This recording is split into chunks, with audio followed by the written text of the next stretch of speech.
이번에는 우리 이 마지훈 총장님께서 대한민국의 적화를 이대로 보아야 되느냐, 통탄스럽다고 하는 이 청년 지도자의 열변을 한번 들으시도록 하겠습니다. 우리 나 총장님 말씀해 주시죠. 네, 감사합니다. 저는 오늘 대한민국 적화진이 이대로 손 놓고만 있을 것인가라는 주제로 한번 말씀을 드리고자 합니다.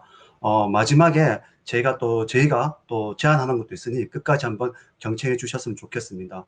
먼저 오늘로서 대한민국 첫 여성 대통령이신 박근혜 대통령께서 감방에 투옥되신 지 1532일째입니다. 쉽게 풀어서 말씀드리면 4년하고 2개월 10일째입니다. 어느 분이 이런 말씀을 하시더군요. 우리나라 적화가 고속도로를 탄 것은 박근혜 대통령 탄핵부터이다. 촛불을 든 그 사람들이 대한민국을 이렇게 적화로 만들었다. 언젠가 그 사람들은 지탄을 받게 될 것이라고 말입니다. 이어 그동안 공공연하게 김일성 장학생이란 말이 시중에 나돌면서 학계, 법조계, 언론 등에 파고들어서 이제는 사회 전반적으로 스며들어서 그야말로 사회 정화를 다시 시작하지 않으면 그 심각성은 결국 우리들에게 다가올 것이라고 말도 하셨습니다. 얼마 전 북한 정보 매체 프리덤 앤 라이프에 따르면 박지원 국정원장을 북한이 요구해서 임명되었다는 것입니다. 이게 사실이라면 시중에 나돌던 청와대가 북한에 접수되었다는 말이 증명되는 것입니다. 대한민국은 세계 유일한 분단 국가입니다. 지금 또 휴전 중인 나라입니다. 우리들의 주적은 뚜렷합니다. 1950년 6월 25일 김일성의 남침으로 시작된 6.25 사변은 말 그대로 동족 상잔의 비극이었고, 사변 이후 무장공비 투입, 민간기 납치, 어선 납치, 민간인 납치 등 그야말로 인간으로서 할 수 없는 짓들을 무수히 해온 것이 사실입니다. 특히 우리 대통령을 죽이겠다고 아웅산 버마 폭탄 테러도 자행한 것이 북한이었습니다. 어디 그뿐입니까? 가장 근래에 있었던 천안함 피격에는 문재인과 그 주변 사람들의 우유부단한 태도는 하를 넘어 분노를 일으키게 합니다. 지난 7일 더불어민주당 전 부대변인 조상호는 한 방송에 출연해서 천안함 함장이 당시 생떼 같은 자기 부하들을 수장시켰다고 막말을 했습니다. 이는 무장 강도가 침입해 한 가족에게 치명상을 입혔는데 원인 제공자인 무장 강도에게는 침묵하고 그 가정을 지키지 못한 가장을 탓하는 것입니다. 당시 생존 장병은 자신의 페이스북에 군 사망사고 진상규명위원회와 국방부의 천안함 용사와 유족, 생존자들을 향한 치욕적인 의문사 운운 행태에 대한 분명한 입장과 함께 책임 있는 답변과 조치를 해달라고 했습니다. 여기서 우리는 41년이 지난 강주 사태에 대해서 진실을 밝혀달라는 것에는 권력과 법으로 자물쇠를 채우고 고 백남기 사건처럼 사회 혼란을 야기하면서 진실을 밝혀달라고 생떼를 썼던 지금의 여당 그리고 수많은 자익 시민단체들은 왜 천안함 폭침에 대해서는 의문사를 운운하면서 유야무야 시키려고 하는 것입니까? 고 백남기 사건처럼 진실을 밝혀달라고 해야 하는 거 아닙니까? 이것뿐만 아닙니다. 대한민국 최고 정보기관인 국가정보원 줄여서 국정원의 새 원훈을 국보법 위반으로 무기징역을 받은 사람의 거실체로 써야 하는 것입니다. 그 사람이 누구냐면 문재인이 존경한다고 했고 탁현민의 스승인 신영복입니다. 이는 도둑놈의 글씨체로 경찰서의 원훈을 쓴 것과 다를 바가 없는 것입니다. 평양 세력은 6.25라는 전쟁으로 대한민국을 가난의 나락으로 빠뜨렸으며 그 이후로는 간첩과 사회관계망을 흔들어서 우리들을 갈등과 위기에 빠지기도 했습니다. 아니 지금 또 빠지고 있습니다. 그런 자들을 잡아서 가두게 하는 곳이 국정원입니다. 그런데 국정원장을 북한이 지명을 하고 국정원의 얼굴이라고 할 수 있는 원훈을 간첩의 글씨체로 쓰게 합니다. 거기에다가 입법부인 국회에서는 간첩을 잡을 수 있도록 그리고 이 나라의 안보와 방위를 위해서 만들어 놓은 국가보안법 폐지를 하려고 합니다. 얼마 전 국회 청원으로 국가보안법 폐지 반대 10만 명 이상의 시민들이 서명을 했습니다. 대한민국을 어떻게 하면 바로 세울 수 있을지 애국 시민들이라면 다들 고민을 하고 계십니다. 거기에다가 매일같이 터지는 시국 사안들은 정말 나라를 위기에 빠뜨리도록 자처하는 것 같습니다. 아인헤이 법칙이라는 것이 있습니다.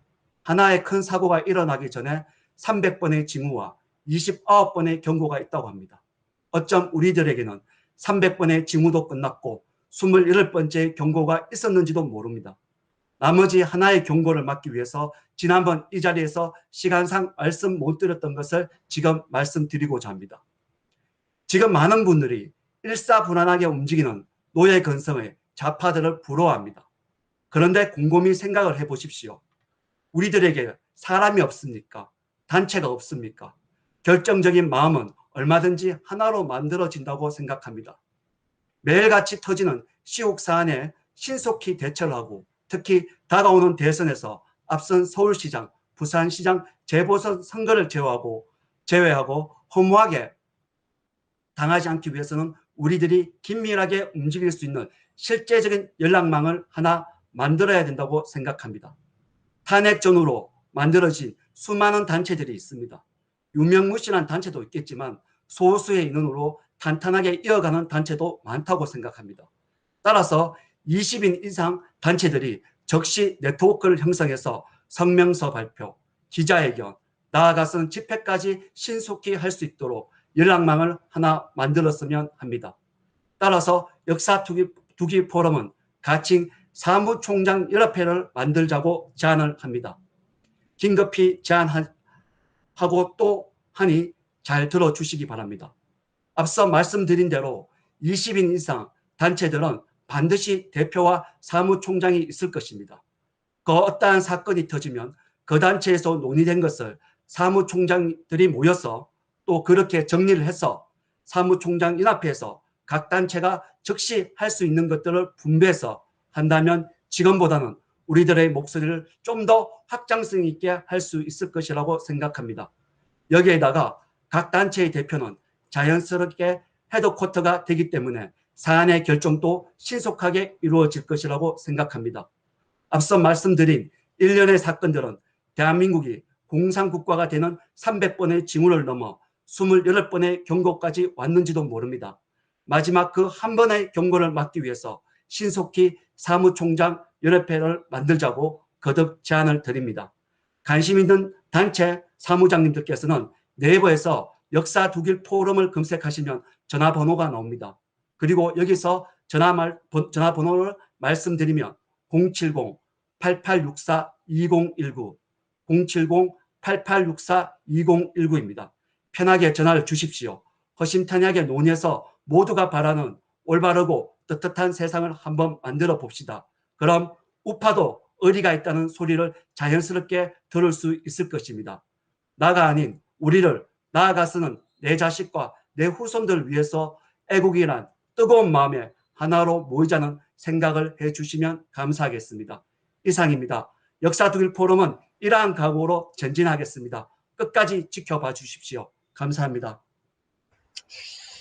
감사합니다. 우리 나지원 총장님, 나라가 좌경화하다 못해서 이제는 노골적인 공산화 길로 가고 있는 이 모습을 이대로 좌시할 수 없다. 우리 우파 단체의 네트워크를 만들자고 제의하시는데 그 신속히 집행을 주도하셔가지고 연락망을 만드는 날이 빨리 오기를 간절히 고대합니다. 아주 좋은 그런 아이디어인 것 같습니다.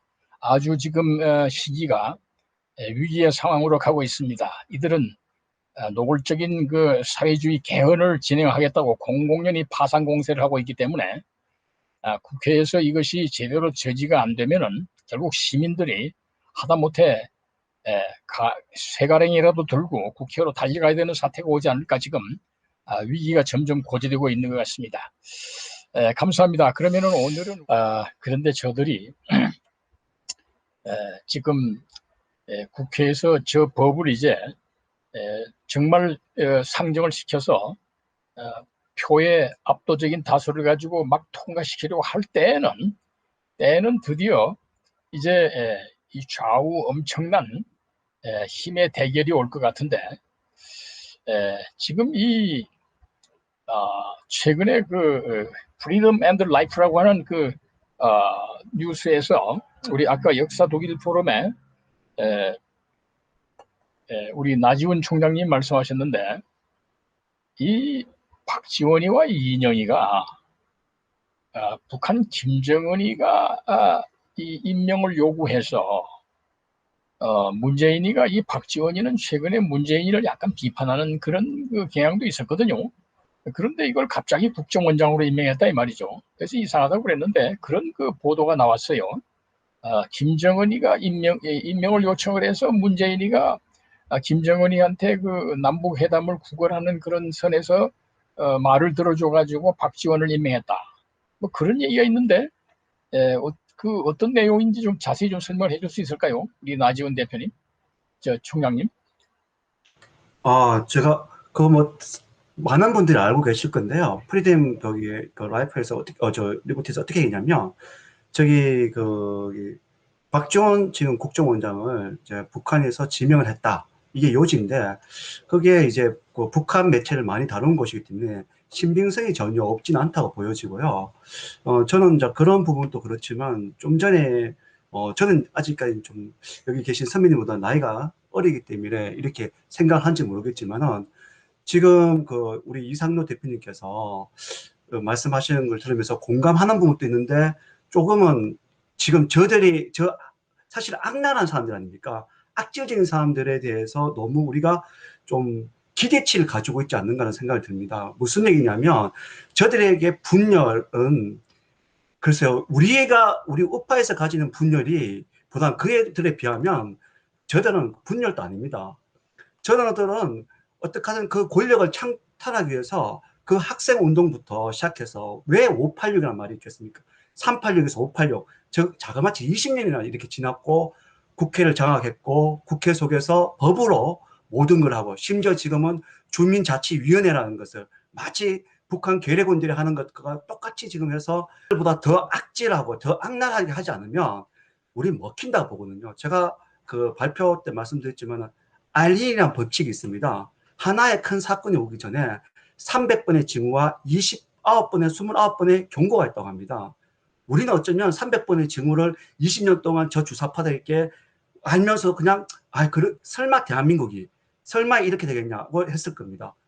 우리 선배님들, 여기 계신 분들, 또 여기 이 방송을 듣고 있는 분들, 우리가 느끼고 있는 공수처라든지 뭐 패스트트랙인지 그거 설마 되겠어? 라고 했는데 됐어요. 박근혜 대통령 탄핵도 설마 탄핵이 됐고, 심지어 파면을 시켜버린 사람들입니다. 그렇기 때문에 저는 우리가 저들에게서 자그마치라도 틈을 주면 안 된다고 봅니다. 절대로 로망스적인 건 없고요. 저들에게는 정말 더 악질하고 더 악랄한 사람들이 되어야 됩니다. 그래야 이 대한민국을 지킬 수 있다고 생각합니다. 이상입니다.